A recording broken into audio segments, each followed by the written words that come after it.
Welcome to Mommy Shey's Kitchen!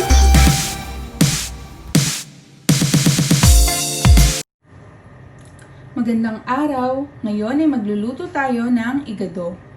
At ito ang mga kakailanganin nating mga sangkap. Bawang. Nag-prepare ako ng 2 bawang kasi yung isa ay gagamitin natin sa pagmamarinade. Meron din tayong sibuyas, black pepper, bay leaf or laurel. Meron din tayong acheute powder. Ito yung aking ginamit na acheute powder. Ang Mamacita's acheute powder. Meron din tayong pineapple juice, soy sauce, bell pepper, patatas, carrots. Itong tatlo ay magkakamukha yung pag-slice ng sa kanila, pahaba lang. Ganon din sa ating mga karne. Ang karne na gagamitin natin para sa igadong ito ay ang karne ng baka at atay ng baka. Kasi dahil nga nasa Kuwait kami, napakabihira lang dito na magkaroon kami ng baboy. So, ayun. So, ito ang ating gagamitin sa ngayon. Simulan natin sa pagmamarinade ng ating mga karne.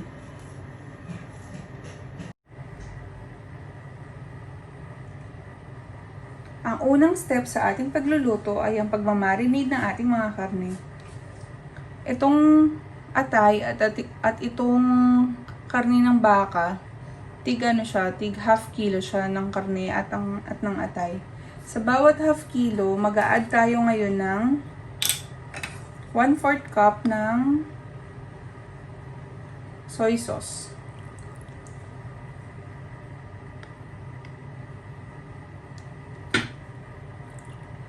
Ayan. Tapos, yung isang can ng ating pineapple juice ay hahatiin lang natin sa 2.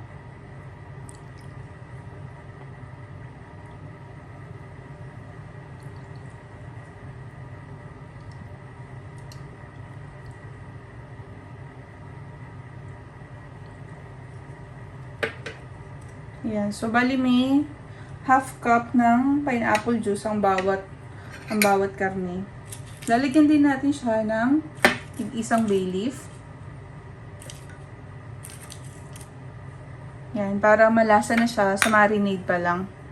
Lagyan din natin ng paminta. Yung paminta, tansya-tansya lang. Depende lang sa panlasa nyo. Kung mahilig kayo sa paminta, tulad ko, yan, medyo dagdagan nyo. Pero kung hindi naman, okay lang din naman na hindi ganun kadami yung paminta. Yan, so ilagay na natin lahat yan.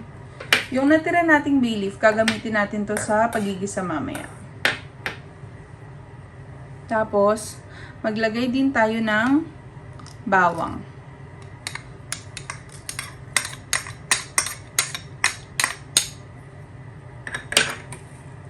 So, yan. Halo-halo lang natin.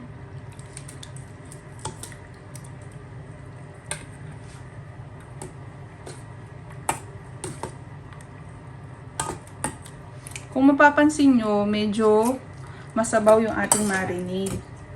Ayan, bali sinadya ko yan kasi kung minsan, kung yung igado, hindi siya ganun talaga kasosi. Pero kung ikaw, gusto mo na medyo may sauce yung igado mo, pwede mo mamayang isama lahat ng marinade na yan. Para medyo may sabaw-sabaw ng konti ang iyong igado. Kasi kami nga, di ba, may bata kami sa bahay. So, pwede na yung panglama sa rice niya or sa ulam niya, ganyan. So, yun. Pero depende pa din mamaya kung ano magiging kakalabasan ng ating pagluluto. Kung mailalagay ba natin lahat ng marinade or hindi. So, ayan. I-marinate lang natin siya for 1 to 2 hours. Tapos, pwede na tayo magsimulang magluto.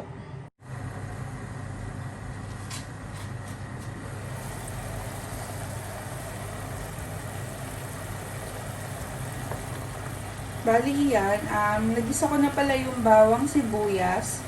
Tapos nalagyan ko na din siya ng, habang ginigisa ko yung bawang sibuyas, isinama ko yung pinaka-acheute powder at yung dahon ng laurel. Nung naluto na yung bawang at sibuyas, isinama ko na din yung ating pinaka-karne. Yan. Ang sinama ko lang muna ay yung karne ng baka. Yung atay ng baka ay mamaya na natin isasama kapag malambot na yung pinakakarne ng baka. Kung ang gagamitin ng karne ay yung mga malalambot lang at hindi matagal lutuin, pwede yung isama na yung pinaka-atay sa pagluluto. Pero kung katulad nito ng nabili kong baka na medyo matigas yung karne, medyo magti-take time tayo sa pagpapalambot. Kaya antay-antay lang tayo guys. At mamaya isasama na natin ang ating mga iba pang mga sangkap.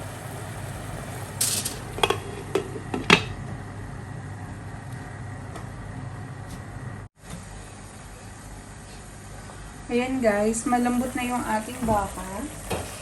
So, now is the time para idagdag natin yung ating atay. Kasi yung atay, hindi naman siya ganun katagal maluto. So, ayan. Pwede na din natin isama yung lahat ng marinade niya. Kasi mamaya, pag sinama natin yung carrots, tsaka yung patatas, yun na lang yung sabaw na magpapalambot sa kanya. So, ayan. Halo-halo lang.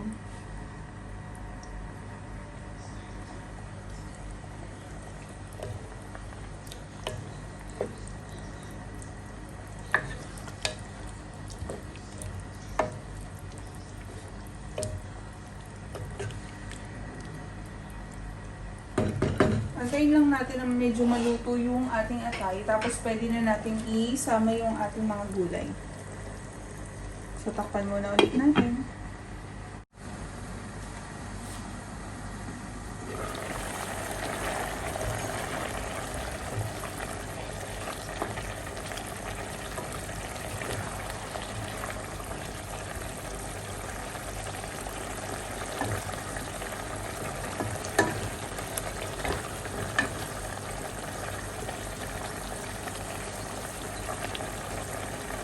So, iyan, halfway cook na yung ating atay. So, pwede na natin isama yung ating mga gulay. Pwede na natin siyang pagsabay-sabayin para sabay-sabay din yung luto niya. Isama na natin yung carrots.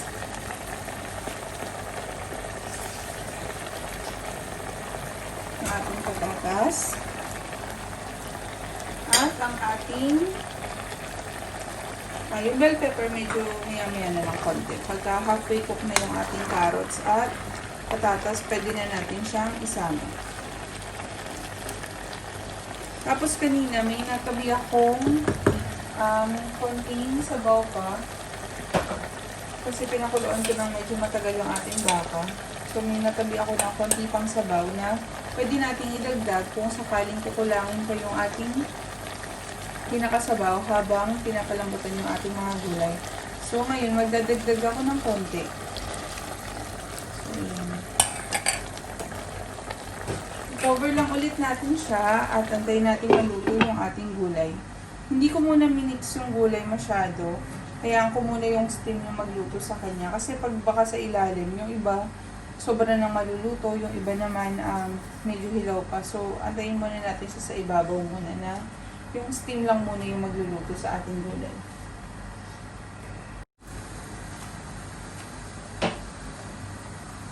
Yun guys, check natin. So yung carrots natin, tsaka yung patatas, halfway na siya na-cook. So pwede na natin ngayon isama yung ating bell pepper. So yung bell pepper, napaka-bango niya sa mga lutuin. Siya talaga yung nagpapabango, ganyan sa mga ulam-ulam.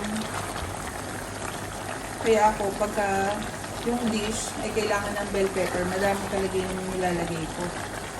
Kasi alam ko na napakabango niya. Tsaka iba yung flavor na nadadagdag niya sa mga lutuin. So ayan, kung makikita nyo, medyo masabaw pa siya, pero mamaya, medyo mare-reduce na siya. Pero hindi ko siya tutuyuin mabuti. Para may sabaw pa yung anak namin sa kanin niya pagka kakain siya mamaya.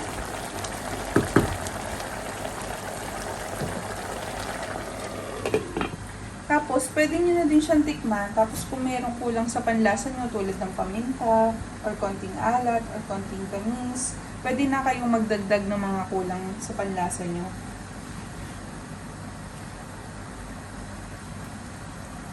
Ako kanina, nagdagdag na ako ng konting paminta. Kasi parang mas gusto ko pa na may konti pang lasa pa ng paminta. So, iyon. Pero yun pa lang yung nadagdag ko so far. Pero ayan. Antay lang natin na maluto yung bell pepper, tsaka yung carrots at patatas. At ayan, luto na ang ating igado.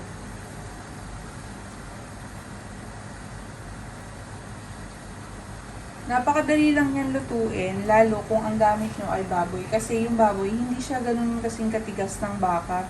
Yung ginamit ko kasi ngayon, baka, kaya medyo nag-take ako ng time para maluto yung pinakakarne niya. Pero kung ang gamit nyo ay karne ng baboy, tulad ng kasim or liempo, ganyan, hindi naman siya ganun katagal lutuin. So kung yung preparation time, saka yung cooking time, siguro aabutin lang kayo ng 1 oras. Pero dahil baka itong ginamit ko, magdadalawang oras na ako dito na niluluto ko siya.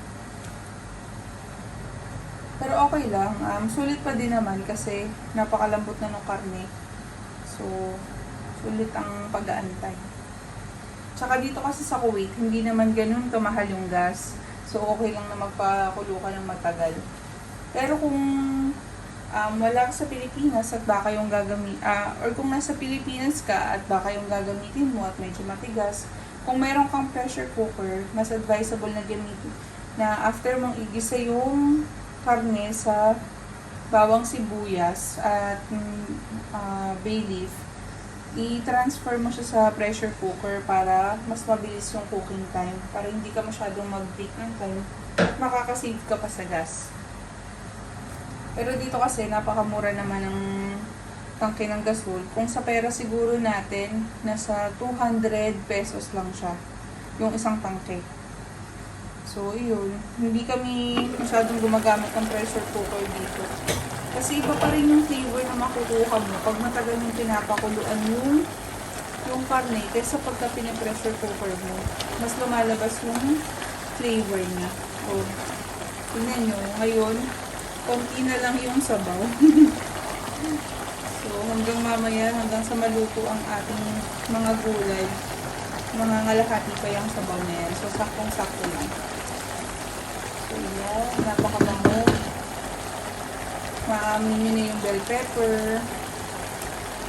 Sobrang bango. Iba yung lasa na nabibigay niya talaga sa mga ulam. So, yun. Takpan ulit natin. Tapos mag-wait lang tayo ng mga 3 minutes. And I think, okay na yun. Lutong-luto na yung mga gulay natin.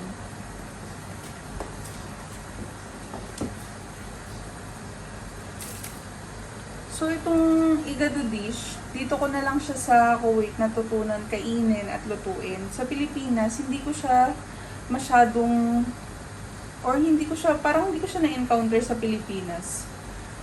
Kasi ano siya, di ba Ilocano dish itong igado. Tapos kami, taga Bulacan, parang hindi siya masyadong kilala dun sa Bulacan.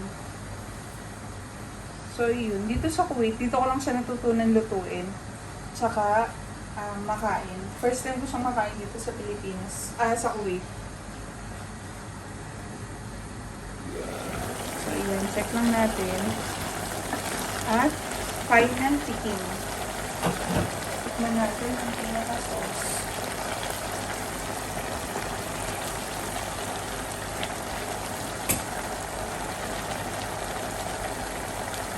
Ang sarap. So, ayan guys. Ito na ang ating igado. Panalong-panalo ng lasa. So, ngayon, transfer ko lang siya sa ating serving plate or serving bowl. At pwede na tayong kumain.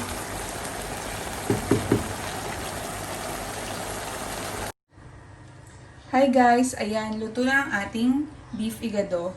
So, makikita nyo, mainit-init pa, umuusok pa. At kung mapapansin nyo, hindi ganun kasabaw yung ating igado. So, ito, perfect lang siya na hindi ganun kasabaw at hindi din naman ganun katuyo. Tapos, itong serving na to ay good for 6 to 8 person na. So, pwede na siya sa isang buong pamilya.